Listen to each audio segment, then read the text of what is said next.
اعوذ باللہ من الشیطان الرجیم بسم اللہ الرحمن الرحیم۔ سورہ ہود۔ حضرت ہود علیہ السلام حضرت نوح علیہ السلام کے بعد حضرت ہود علیہ السلام آئے۔ ہود علیہ السلام کا یہ بیان ہے کہ حق تعالیٰ نے حضرت ہود علیہ السلام کو قوم عاد پر بھیجا۔ وہ قوم دراز قد اور چوڑے جسم کی اور نہایت خوفناک تھی۔ سب سے لمبا ان میں 100 گز کا اور چھوٹا 60 گز کا، اور وہ سب کے سب بت پرستی کرتے تھے اور خدا پرستی سے از حد بیزار تھے، اور وہ سنگ کو تراش کر پہاڑوں میں اپنے مکان بناتے تھے اور اپنی تنگ نظری اور سنگ دلی سے بتوں پر ایمان لاتے تھے۔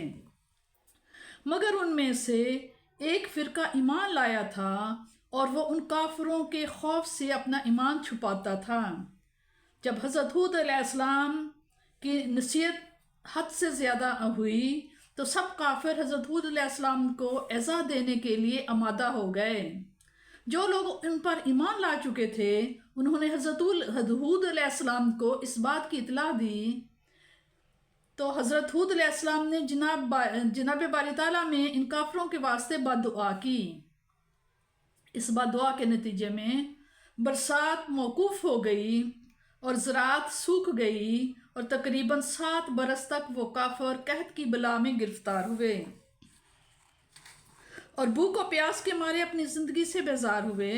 حضرت ہود علیہ السلام نے ان لوگوں سے بہت ہی شفقت و محبت سے فرمایا، تم لوگ سب ایمان لے آؤ اور اپنے آپ کو دنیا کی آفت اور قیامت کی آتش سے بچاؤ، اور یہ سب آفتیں تم کو جو پہنچ رہی ہیں وہ تمہارے کفر کی وجہ سے نازل ہیں، اور بت پرستی خدا کے نزدیک سب سے برا کام ہے، اس سے بچو۔ جبکہ وہ لوگ ہمیشہ ہود علیہ السلام سے بڑی بے ادبی اور گستاخی سے کہتے تھے، ہم تمہارے کہنے سے اپنے بتوں کی پرستش نہ چھوڑیں گے اور اپنے دین باطل سے کبھی منہ نہ موڑیں گے۔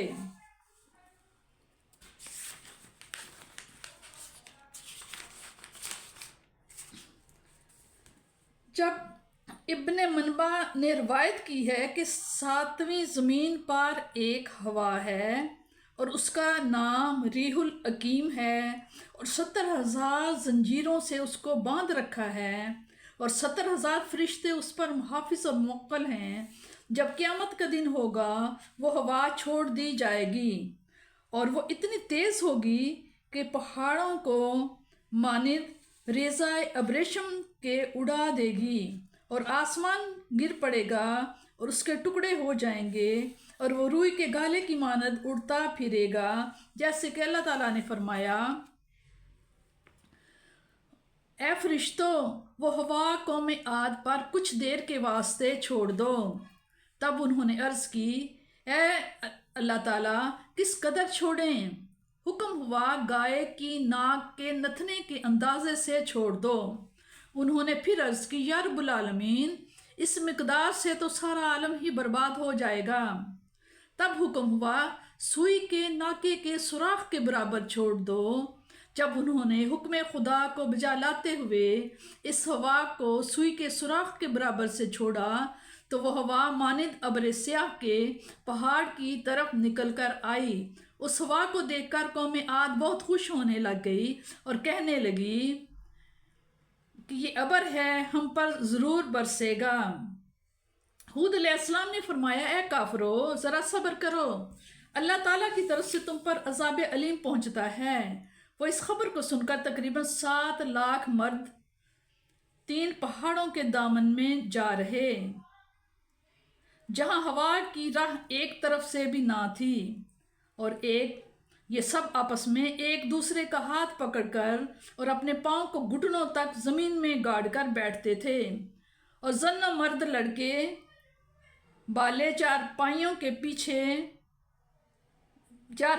بیچ میں اپنے لے لیے، اور یہ کہتے تھے 3 طرف تو ہمارے پہاڑ ہیں اور ایک جانب ہم سب ہیں، دیکھتے ہیں کہ کون سی ہوا ہے کہ ہمارے بیچ سے گزر جاتی ہے اور ہم پر کس طرح زور کر سکتی ہے۔ جب متکبروں نے اپنی قوت کا غرور کیا تو اچانک ایک آواز سے رعد، کڑک، گڑگڑاہٹ کی آواز آئی، اور ہوا نے اس قدر زور کیا کہ پہلے مکانات اور قصر وغیرہ جتنے تھے سب جڑ سے کھود کر پھینک دیے اور تمام تعمیرات برباد ہو گئیں اور ان کی عبرت کے واسطے ان کے پاؤں کے نیچے اور ان کے سامنے سرنگوں کر کے زمین پر ڈال دیا۔ مثال اس کی جیسا کہ اللہ تعالیٰ فرماتا ہے، یعنی پھر تو دیکھے لوگ ان میں وہ جھنڈ ہیں کھجور کے کھوکھلے، پھر کیا دیکھا ان میں کوئی نہ بچا۔ ان پر 8 دن اور 7 راتیں ہوا چلی اور وہ اس طرح گرے پڑے تھے جیسے جھنڈ کے کھجور کے جھنڈ ہوں۔